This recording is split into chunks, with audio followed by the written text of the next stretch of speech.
साथियों, जरा मेरे साथ आप भी कल्पना कीजिए, एक पतला सा समुद्री गला जिससे दुनिया का 20% तेल गुजरता है। ईरान ने उसे अपने कब्जे में ले लिया, जहाज अटक गए, तेल की कीमतें रॉकेट बन गईं और भारत में पेट्रोल 150 रुपए लीटर होने की कगार पर है। और आपकी नौकरी, आपके बच्चों का भविष्य एक अंधेरे कुएं में गिरता दिखा। दुनिया की आर्थिक नस कटने वाली थी, लेकिन ठीक उसी पल समंदर के सीने को चीरकर जहाजों ने एक ऐसा रास्ता ढूंढ निकाला जिसने ईरान के होश उड़ा दिए। वो रास्ता क्या है, वो मैप पर कैसा दिखता है और इसने कैसे अपनी जेब को फटने से बचा लिया। ये कहानी इतनी खतरनाक है कि अंत तक आप पलकें नहीं झपका पाएंगे। तो तैयार हो जाइए, क्योंकि अब शुरू होती है असली कहानी। नमस्कार साथियों, स्वागत है आपका YBN नेशनल में और मैं हूं आपका दोस्त अजीत आनंद। साथियों, आज की ये स्टोरी सिर्फ खबर नहीं है, यह एक ग्लोबल सस्पेंस थ्रिलर मूवी है जो हकीकत में तब्दील हो चुकी है, जिसमें एक देश ने सोचा कि वो पूरी दुनिया को घुटनों पर ले आएगा, लेकिन जहाजों के एक फैसले ने उसे सिर्फ तमाशा देखने पर मजबूर कर दिया। तो चलिए बिना वक्त गंवाए सीधे चलते हैं उस समंदर के बीच जहां बारूद की गंध और तेल का खेल चल रहा है। तारीख याद रखिएगा, 28 फरवरी 2026, जब इजराइल और अमेरिका के हमलों के जवाब में ईरान ने वो किया जिसकी कल्पना से ही शेयर बाजार कांप जाता है। उसने दुनिया के सबसे नाजुक choke point strait of Hormuz पर ताला लगाने की कोशिश की। साथियों, ये वो जगह है जहां से सऊदी अरब, UAE, कुवैत और इराक का तेल निकलता है। पूरी दुनिया का 20% तेल।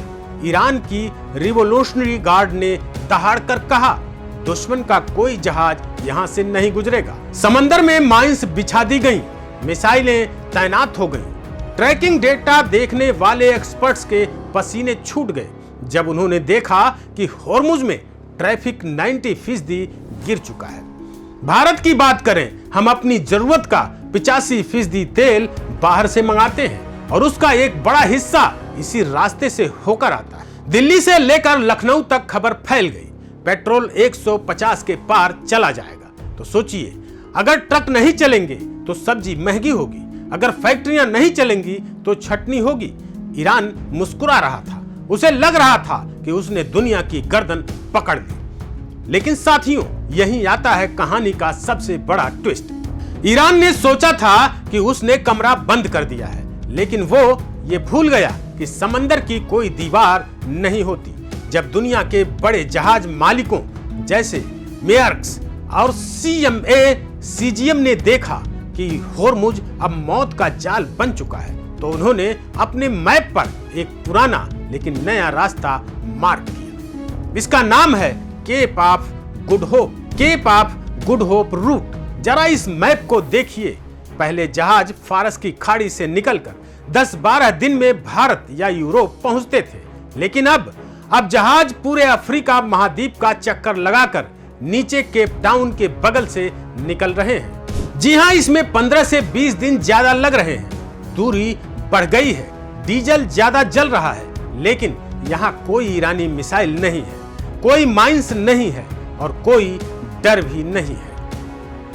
इतना ही नहीं साथियों, पर्दे के पीछे एक और खेल हुआ। सऊदी अरब ने अपनी ईस्ट वेस्ट पाइपलाइन खोल दी और UAE ने अपनी फुजैरा पाइपलाइन। अब तेल जमीन के रास्ते होर्मुज को पार करके सीधे खुले समंदर में पहुंच रहा है। यानी ईरान होर्मुज के दरवाजे पर पहरा देता रह गया और तेल पीछे के दरवाजे से निकल गया। ईरान का प्लान धरा का धरा रह गया। ईरान ने सोचा था दुनिया को घेर लेंगे, लेकिन समंदर ने जवाब दे दिया। इंसान की हिम्मत के आगे हर नाकेबंदी छोटी है।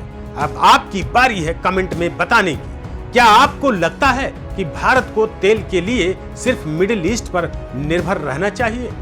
क्या केप रूट की वजह से बढ़ी हुई महंगाई हम सह पाएंगे? साथियों, अगर इस एनालिसिस ने आपके दिमाग की बत्ती जला दी है तो इस वीडियो को हर ग्रुप में आपकी तरफ फैला दीजिए। YBN नेशनल चैनल को सब्सक्राइब करना मत भूलना। मिलते हैं अगली धमाकेदार स्टोरी में, तब तक के लिए जय हिंद, जय भारत।